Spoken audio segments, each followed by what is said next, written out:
ॐ शुक्लाम्बरधरं विष्णुं शशिवर्णं चतुर्भुजं प्रसन्नवदनं ध्यायेत् सर्वविघ्नोपशान्तये। अतः श्रीसौन्दर्यलहरी स्तोत्रम् ध्यानम् भूमौ स्खलितपादानां भूमिरेवावलम्बनम् त्वयि जातापराधानां त्वमेव शरणं शिवे।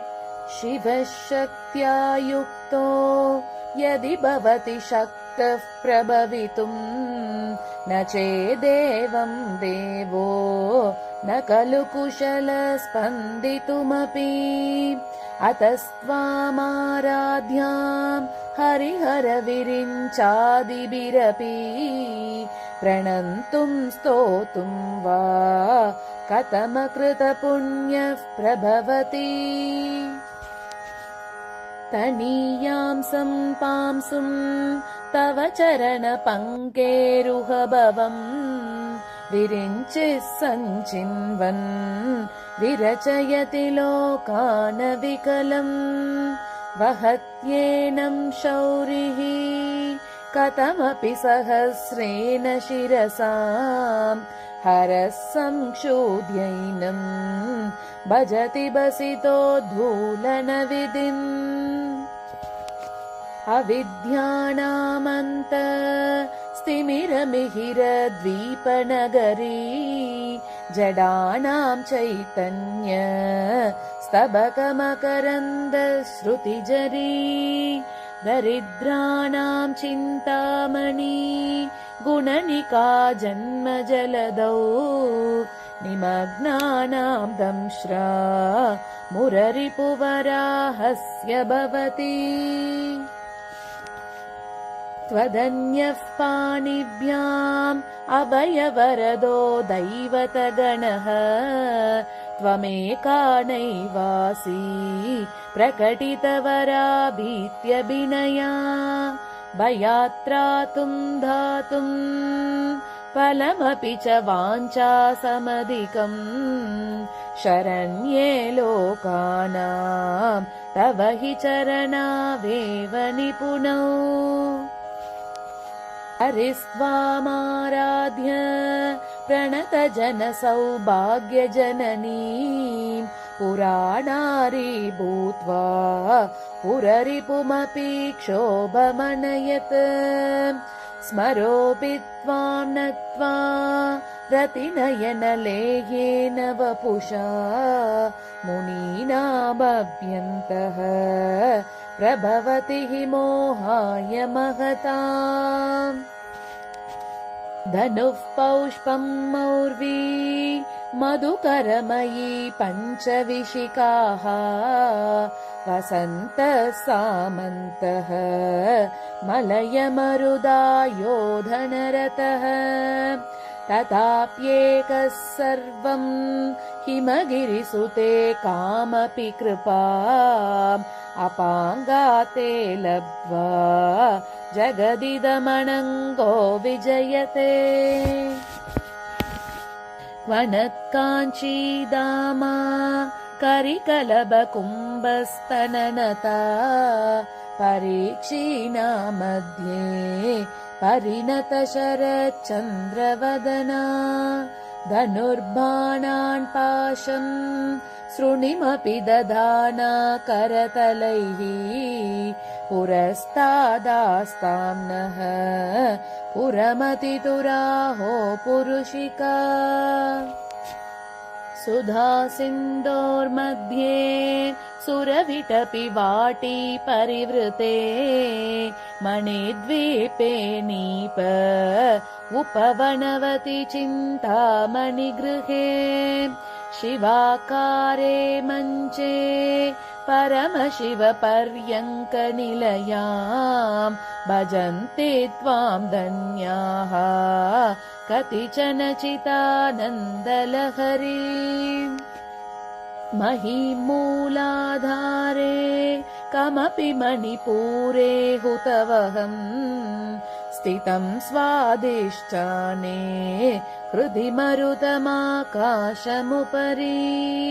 मनोऽपि भ्रूमध्ये सकलमपि विद्वा कुलपतम् सहस्रारे पद्मे सहरहसि पत्या विहरसे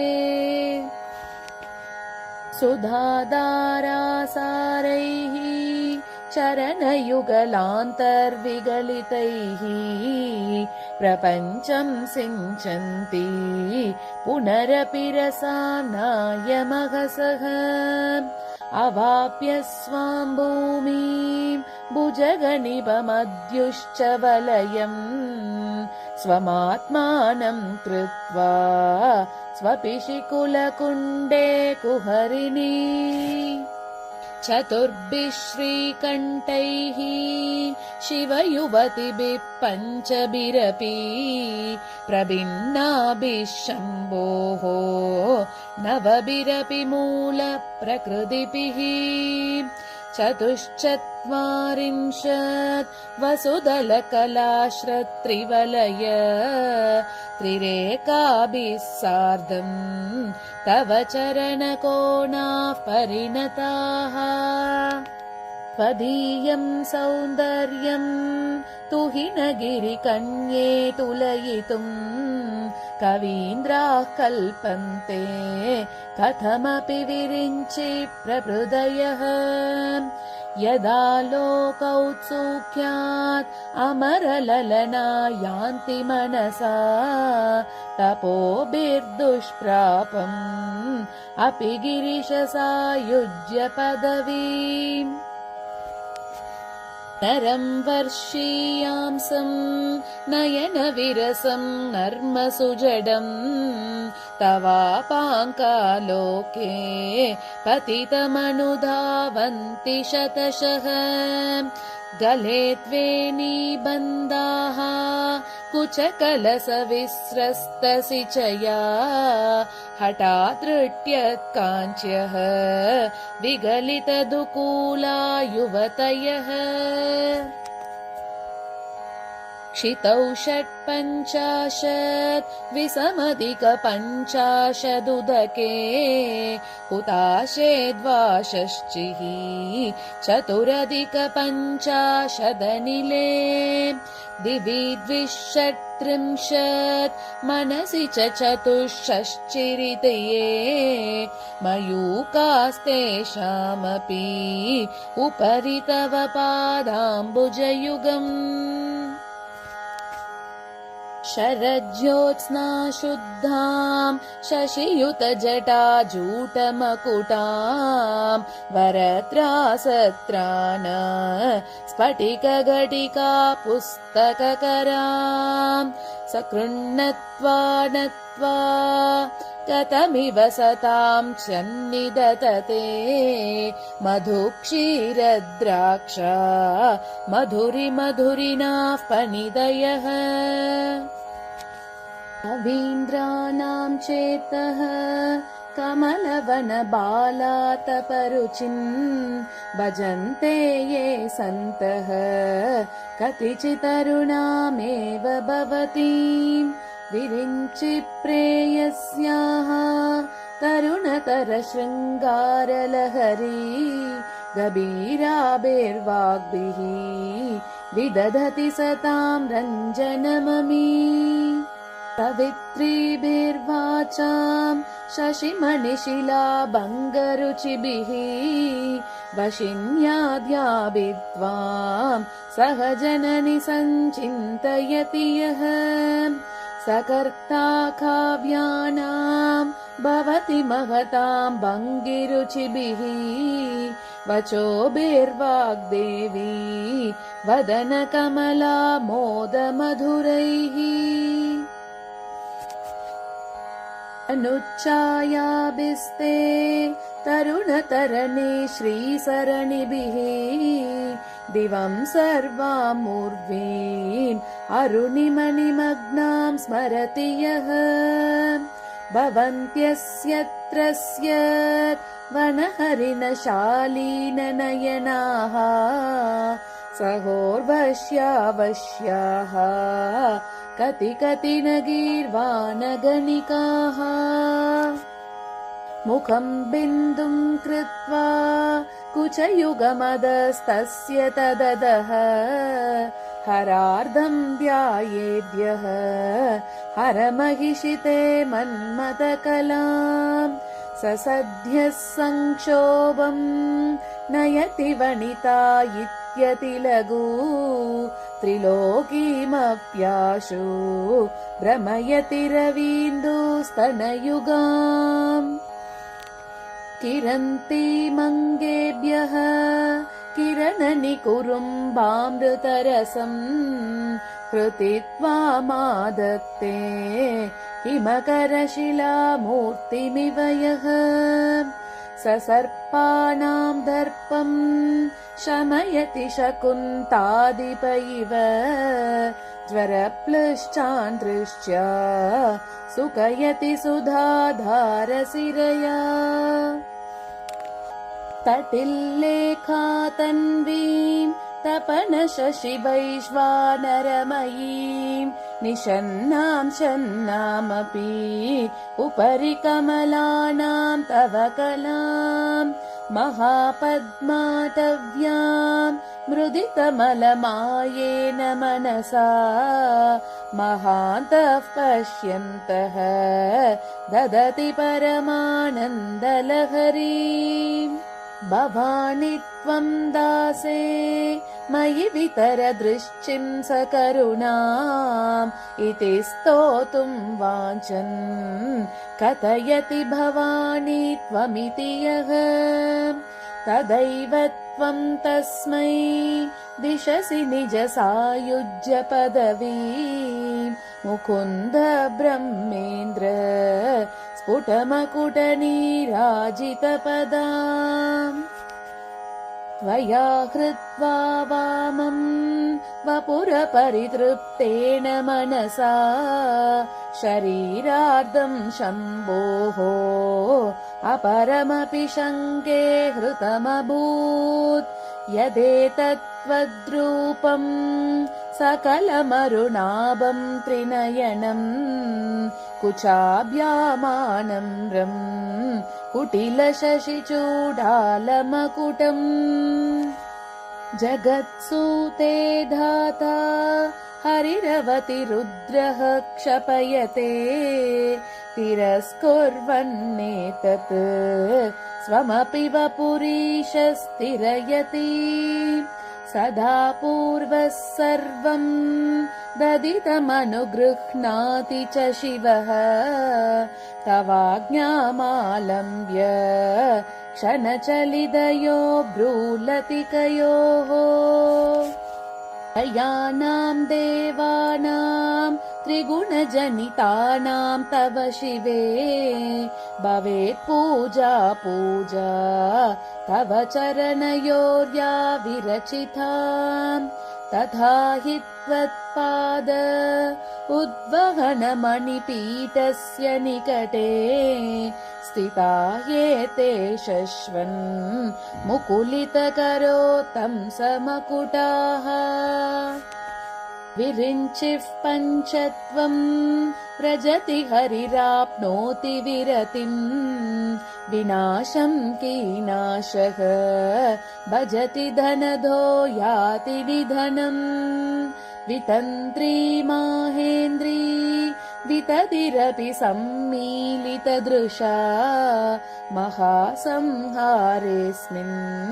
विहरति सती त्वत्पतिरसौ तपोजल्पशिल्पम्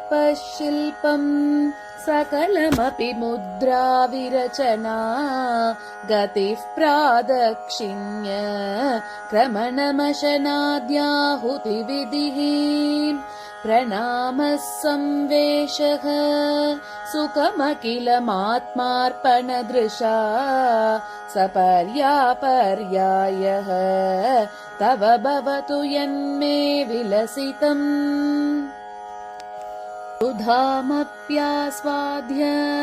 प्रतिभयजरा मृत्युहरिणीं विपद्यन्ते विश्वे विदिशधमकात्यादिविशदः करालं यक्ष्वेलं कबलितवधः कालकलना न शम्भोस्तन्मूलम् तव जननि ताटङ्कमहिमा किरीटं वैरिञ्चम् परिहरपुरः कैटबबिदः कठोरे कोटीरे स्खलसि जहिजं भारिमकुटम् प्रणम्रेष्वेतेषु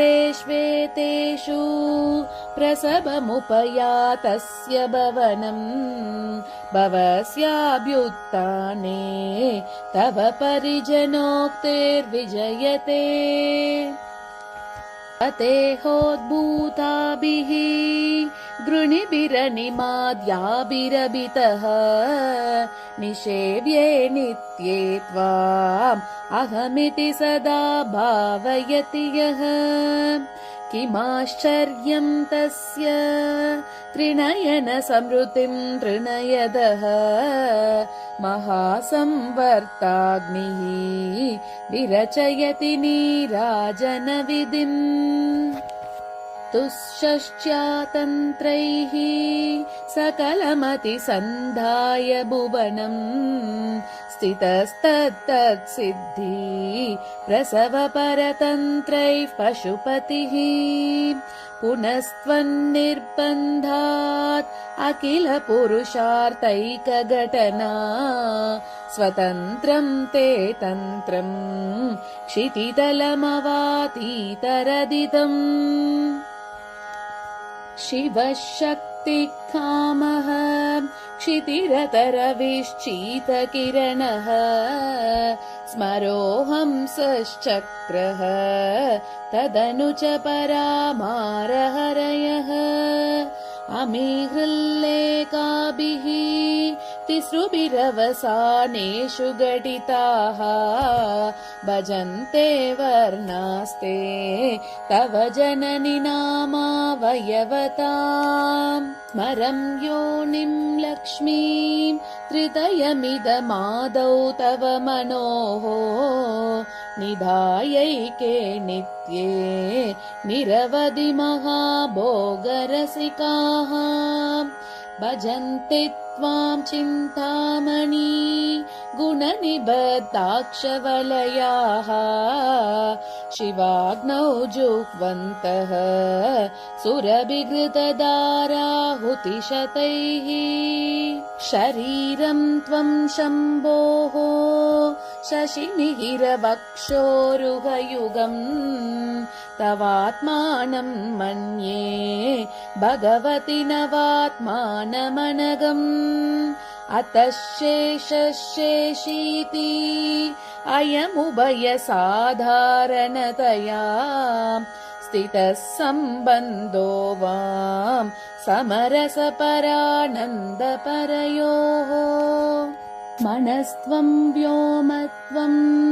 मरुदसि मरुत्सारतिरसि त्वमापस्त्वं भूमिः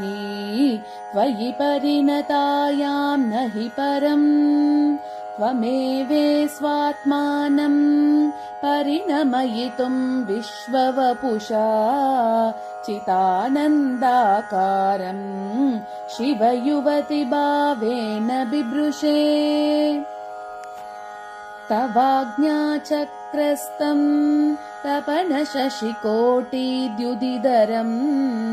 परं शम्भुं वन्दे परिमिलितपार्श्वं परचिताम् यमाराध्यन् भक्त्या रविशशिशुची नाम विषये निरालोके लोके निवसति हि बालोकभुवने विशुद्धौ ते शुद्ध स्फटिकविशदं व्योमजनकम् शिवं सेवे देवीम् अपि शिवसमानव्यवसिताम् ययोः कान्त्यायान्त्याः शशिकिरणसारूप्यसरणेः विधूतान्तर्त्वान्ता विलसति चकोरीव जगति समुन्मीलत् संवेत् कमलमकरन्दैकरसिकम् भजेऽहं सत्वन्द्वम् किमपि महतां मानसचरम् यदालापातश्चादश गुणितविद्या परिणितिः यदा दत्ते दोषात् गुणमखिलमद्भ्यः पय इव स्वस्वाधिष्ठाने कुतवहमधिष्ठाय निरतम् तमीडे संवर्तम् जननि महतीं तां च समयाम् यदा लोके लोकान् दहति महति क्रोधकलिते दयार्द्राया दृष्टिः शिशिरमुपचारं रशयति तटित्वन्तं शक्त्या तिमिरपरिपन्ते स्फुरनया स्फुरन्नानारत्न आभरणपरिणतेन्द्रधनुषम् तव श्यामं मेघम् कमपि मणिपूरैकचरणम् निषेवे वर्षन्तम् हरमिहिरतप्तं त्रिभुवनम् तवाधारे मूले सहसमयया लास्यपरया नवात्मानं मन्ये नवरसमहाताण्डवनटम् उभाभ्यामेताभ्याम् उदयविधिमुद्दिश्य दयया सनाताभ्यां जज्ञे जनकजननी मज्जगदितम् गतैर्माणिक्यत्वं गगनमणिभिः सान्त्रघटितम् किरीटं ते हैमं हिमगिरिसुते कीर्तयति यः सनीडे यच्छायात् चुरणचबलं चन्द्रशकलं धनुःशौनासीरं किमिति न निबध्नाति दिशना धनोतुध्वान्तं नः तुलितदलितेन्दीवरवनम् घनस्निग्धश्लक्ष्णम् चिकुरनिकुरुम्बं तव शिवे यदीयं सौरभ्यं सहजमुपलब्धुं सुमनसः वसन्त्यस्मिन् मन्ये वलमतनवाटी विडपिना तनोदुक्षेमं नः तव वदन सौन्दर्यलहरी परिवाहस्रोतः सरनिरिव सीमन्तसरणिः वहन्ति सिन्दूरम् प्रबलकबरी भारतिमिर द्विषामृन्दैर्बन्दी कृतमिव नवीनार्गकिरणम् अरालैः स्वाभाव्यात् अलिकलबसश्रीविरलकैः परीतं ते वक्त्रम् परिहसति पङ्केरुहरुचिम् दरस्मेरे यस्मिन् दशनरुचि किञ्जल्करुचिरे सुगन्धौ माद्यन्ती स्मरदहनचक्षुर्मधुलिहः ललाटं लावण्य द्युतिविमलमाभाति तव यत् द्वितीयं तन्मन्ये मकुटघटितं चन्द्रशकलम् विपर्यासन्न्यासात् उभयमपि सम्भूय च मितः सुधालेपस्यूतिः परिणमतिराकाहिमकरः भ्रुवौ भुग्ने किञ्चित् भुवनभयभङ्गव्यसनिनी त्वदीये नेत्राभ्यां मधुकररुचिभ्यां धृतगुणम् धनुर्मन्ये सव्ये तरकरगृहीतं रतिपतेः प्रकोष्ठे मुष्चौ च स्थगयति निगूढान्तरमुमे अहसूते सव्यं तव नयनमर्कात्मकतया त्रियामां वामं ते सृजति रजनीनायकतया तृतीया ते दृश्चिः दरदलितहेमाम्बुजरुचिः समाधत्ते सन्ध्यां दिवसनिशयोरन्तरचरीम् विशाला कल्याणी स्फुटरुचिरयोध्या कुवलयैः कृपाधाराधारा किमपि मधुरा भोगवतिका अवन्ती दृश्चिस्ते बहुनगरविस्तारविजया ध्रुवं तत्तन्नाम व्यवहरणयोग्या विजयते अभीनां सन्दर्भ स्तबकमकरन्दैकरसिकम् कटाक्षव्याक्षेप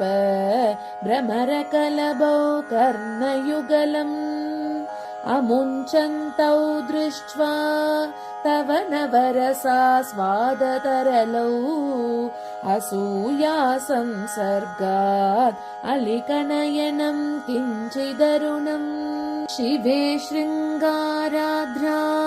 तदितरजने कुत्सनपरा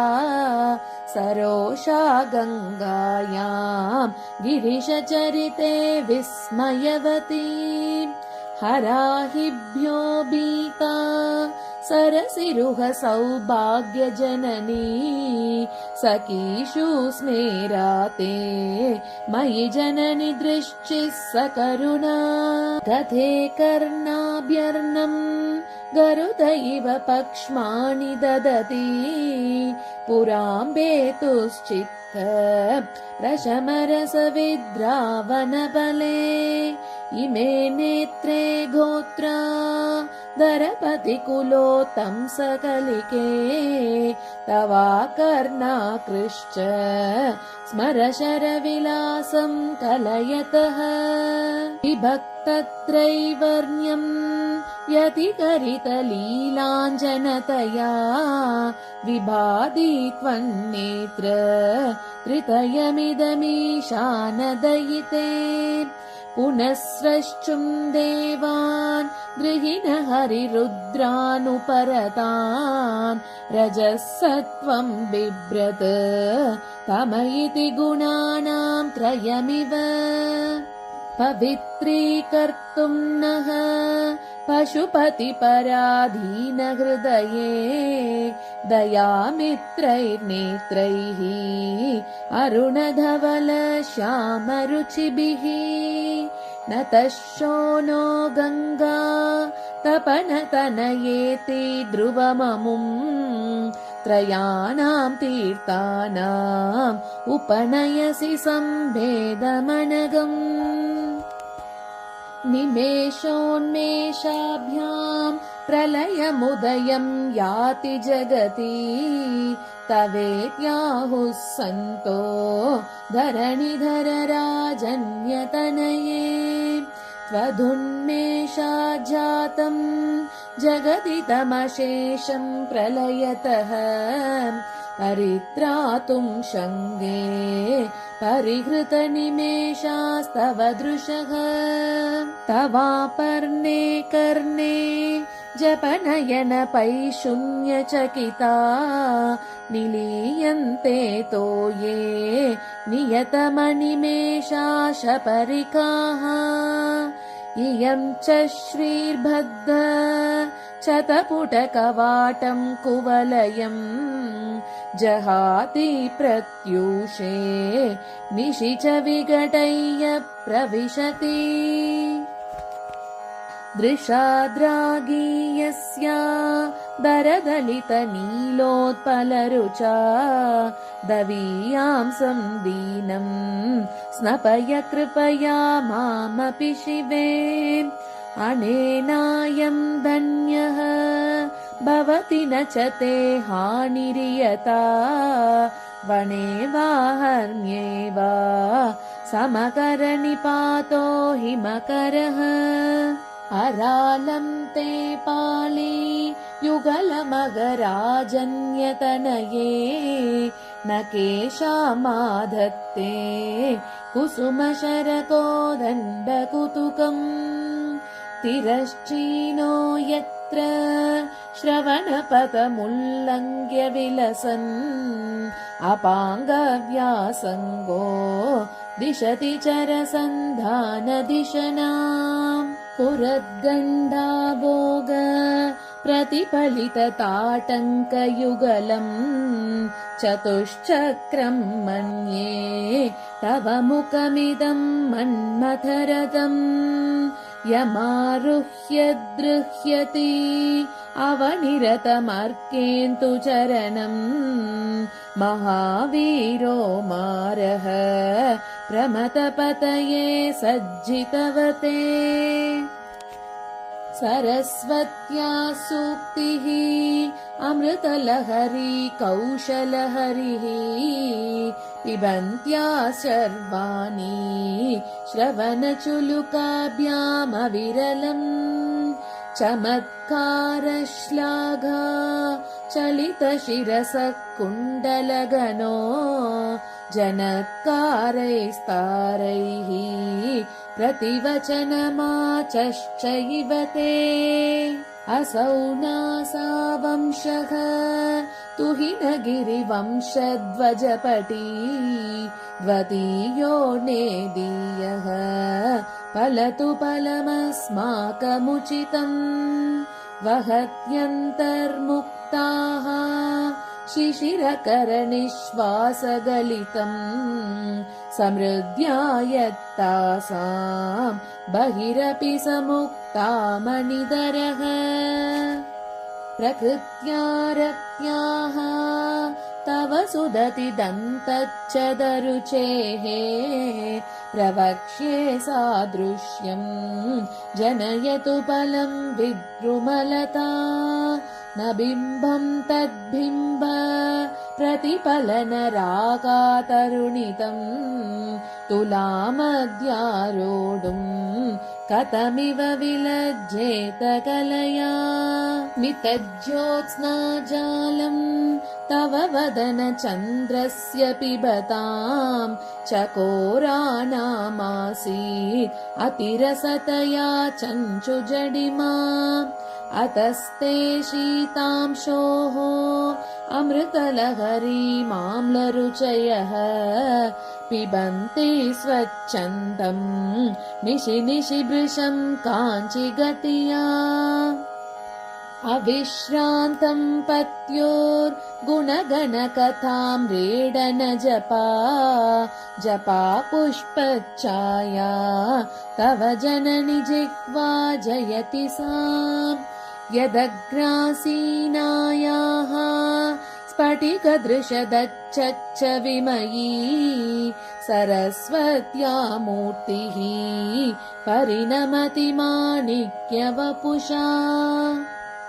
रणे जित्वा दैत्यान् अपहृतशिरस्त्रैक्वचिभिः निवृत्तै चण्डांश त्रिपुरहरनिर्माल्य विमुखैः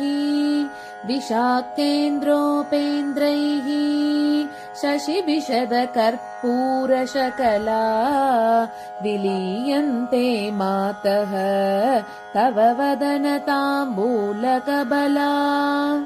विपञ्च्या गायन्ति विविधमपदानम् पशुपतेः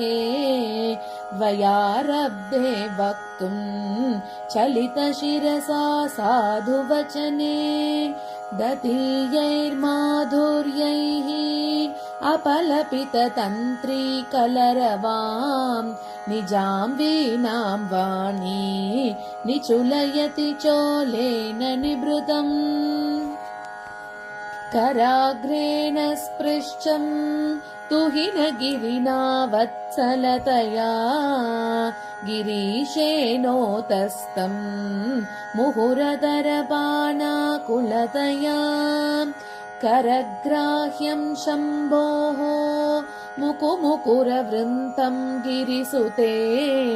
कथं कारं ब्रूमः तव चुबुकमौपम्यरहितम् भुजाश्लेषान्नित्यम् पुरदमयितुः कण्टकवती तव ग्रीवा दत्ते मुखकमलनालश्रियमियम् स्वतः श्वेताकाल अगुरुबहुल जम्बालमलिना मृणालीलालित्यम् वहति यतदोहारलतिका गलेरेकास्तिस्रः गतिगमकगीतैकनिपुणे विवाहव्यानद्ध प्रगुणगुणसङ्ख्या प्रतिभुवः विराजन्ते नाना विधमधुररागाकरभुवां त्रयाणां ग्रामाणां स्थितिनियमसीमान इव ते मृणाली मृद्वीनां तव भुजलतानां चतसृणां चतुर्भिः सौन्दर्यम् सरसिजभवस्तौति वदनैः नखेभ्यः सन्त्रस्यन् प्रथममदनादन्दकरिपोः चतुर्णां शीर्षाणां सममभयहस्तार्पणधिया नखानामुद्योतैः नवनलिनरागं विहसतां कराणां ते कान्तिं कथय कथयामः कथमुमे कयाचिद्वा साम्यं भजतु कलया हन्तकमलं यदि क्रीडल्लक्ष्मी चरणतललाक्षारसचनम् समं देवि स्कन्द विपवदन पीतं स्तनयुगम् तवेदं न खेदम् हरतु सततं प्रस्नुतमुखम् यदा लोक्याशङ्का कुलितहृदयो हासजनकः स्वकुम्भौ हेरम्बः परिमृशति हस्तेन जडिति अमूते वक्षोजौ अमृतरसमाणिक्यकुतुपौ न सन्देहस्पन्दः नगपतिपताके मनसि नः पिबन्तौ तौ यस्मात् अविदितवधू सङ्गरसिकौ कुमारावध्यापि विरतवदन क्रौञ्चदलनौ अहत्यम्बस्तम्बेर् अमदनुज कुम्भ प्रकृतिभिः समारब्धां मुक्ताम् अनिबिरमलां हारलतिकां कुचाभोगो बिम्ब अधर रुचिभिरन्तशबलितां प्रतापव्यामिश्रां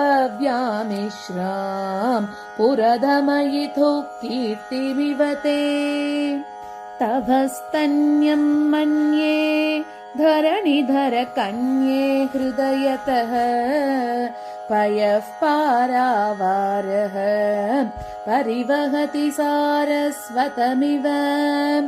दयावत्या दत्तं द्रविडशिशुरास्वाद्य तव यत् कवीनां प्रौढानाम् अजनिकमनीय कवयिता हरक्रोधज्वाला बलिभिरवलीढेन वपुषा गभीरे तेनाभि सरसि कृतसङ्गो मनसि जः समुत्तस्तौ तस्मात् अचलतनये धूमलतिका जनस्तां जानीते तव जननि रोमावलिरिति यदेतत्कालिन्दी तनुतरतरङ्गाकृति शिवे कृशे मध्ये किञ्चित् जननि तव यद्भाति सुधियाम् विमर्दात् अन्योन्यम् कुचकलशयोरन्तरगतम् तनुभूतम् व्योम प्रविशदिव नाभिम् कुहरिणीम् स्थिरो गङ्गावर्तः स्तनमुकुलरोमावलिलता कलावालम् कुण्डम् कुसुमशरतेजो हुतभुजः रतेर्लीलागारम् किमपि तव नाभिर्गिरिसुते बिलद्वारम् सिद्धेः गिरिशनयनानाम् विजयते निसर्गक्षीणस्य स्तनतटपरेण क्लमजुषोः नमन्मूर्तेर्नारी तिलकशनकैसृट्यत इव चिरं ते मध्यस्य त्रिटिततटिनी तीरतरुणा समावस्थास्तेम्नः भवतु कुशलं शैलतनये कुचौ सद्यस्विद्य तटघटितकूर्पासभिदुरौ कषन्तौ दोर्मूले कनककलशाभौ कलयताम् तव त्रातुम् भङ्गात् अलमिति वलग्नम् तनुभुवा त्रिधानद्धम् देवी त्रिवलिलवली वल्लिभिरिव गुरुत्वम् विस्तारम् क्षितिधरपतिः पार्वती निजात् नितम्बाताच्छिद्य त्वयि हरणरूपेण निदधे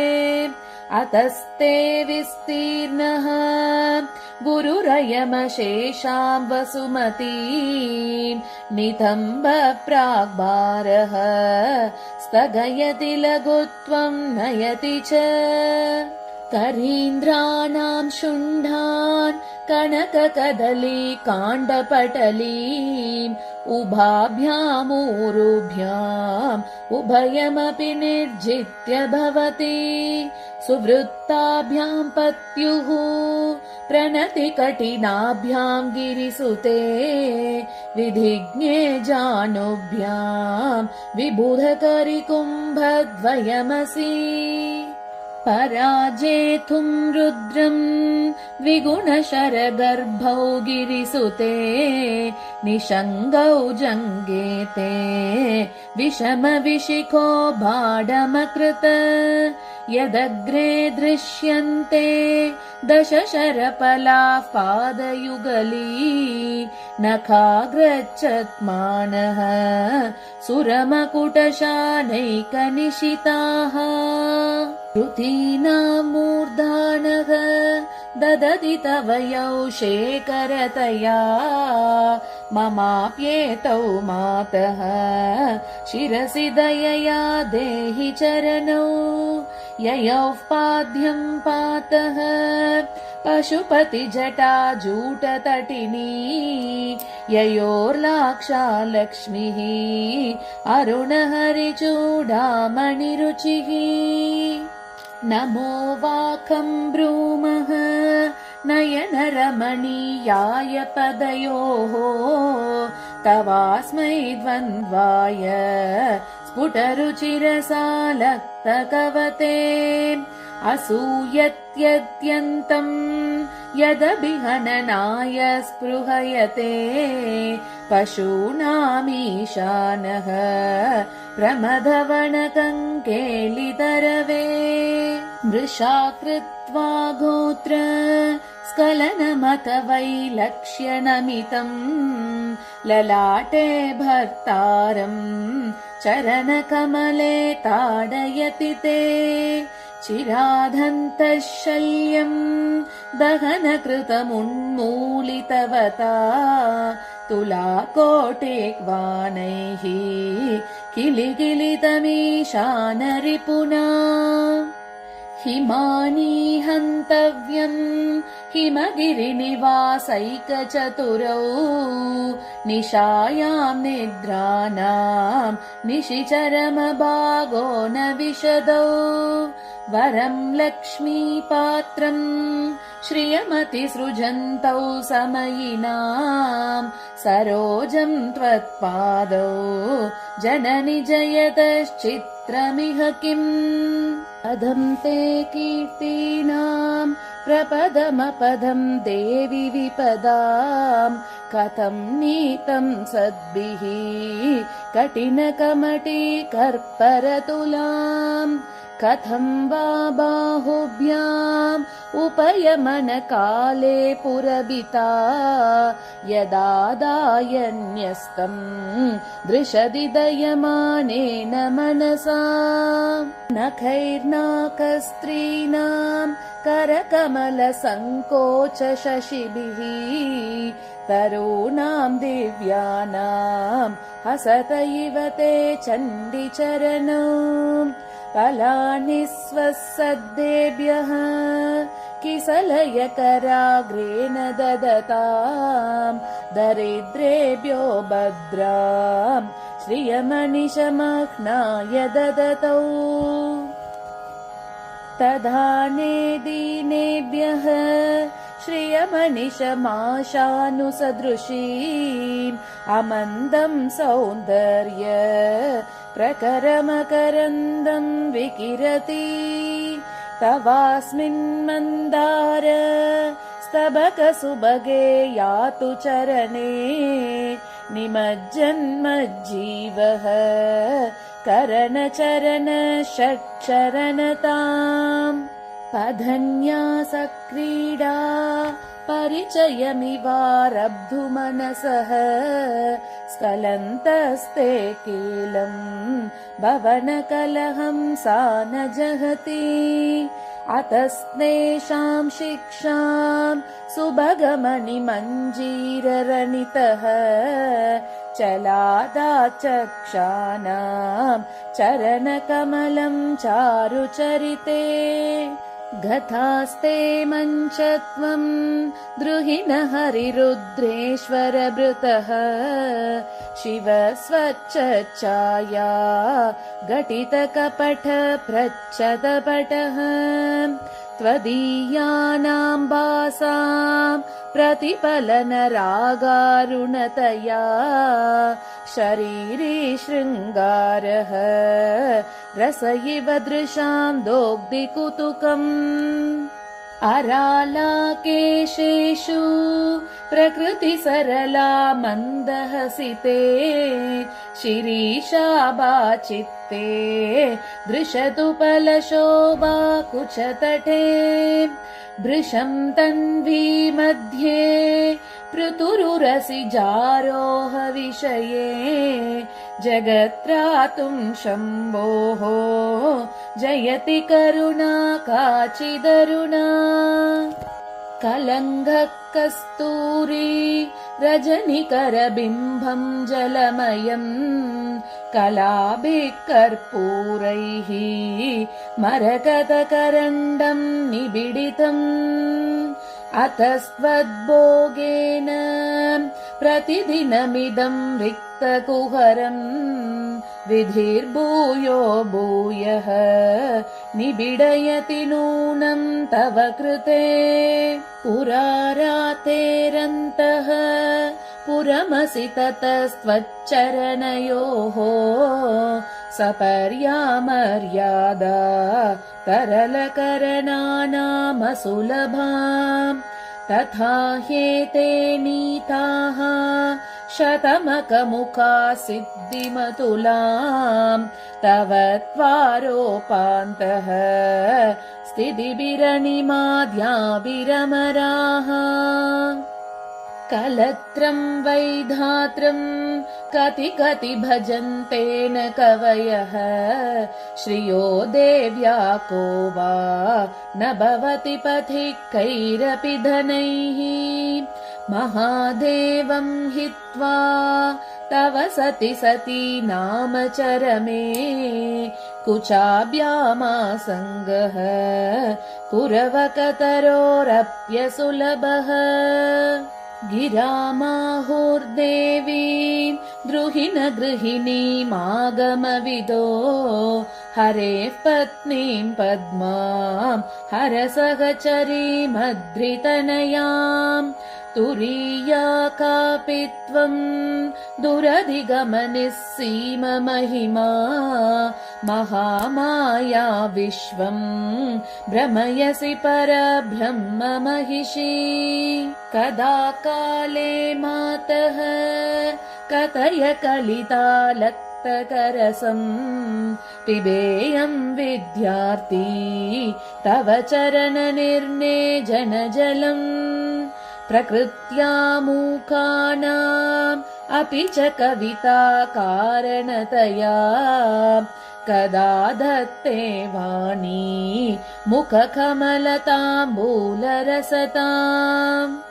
सरस्वत्या लक्ष्म्या विधिहरिसपत्नो विहरते रतेः पातिव्रत्यम् शिथिलयति रम्येन वपुषा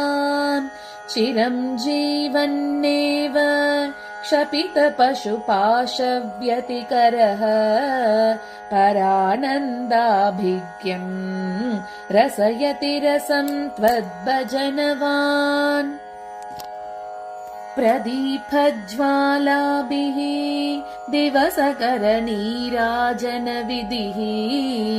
सुधासूतेश्चन्द्रो फलजललवैरर्घ्यरचनाम् स्वकीयैरम्भोभिः सलिलनिधिसौहित्यकरणम् त्वदीयाभिर्वाग्भिः तव जननि वाचां स्तुतिरियम् यदक्षरपदभ्रष्टं मात्राहीनं तु यद्भवेत् तत्सर्वं क्षम्यतां देवी नारायणि नमोऽस्तुते विसर्गबिन्दुमात्राणि पदपादाक्षराणि च न्यूनानि चातिरिक्तानि क्षमस्व परमेश्वरी अन्यथा शरणं नास्ति त्वमेव शरणं मम तस्मात् कारुण्यभावेन रक्ष रक्ष महेश्वरीम् सर्वं श्रीजगदाम्बार्पणमस्तु ॐ तत्सत्।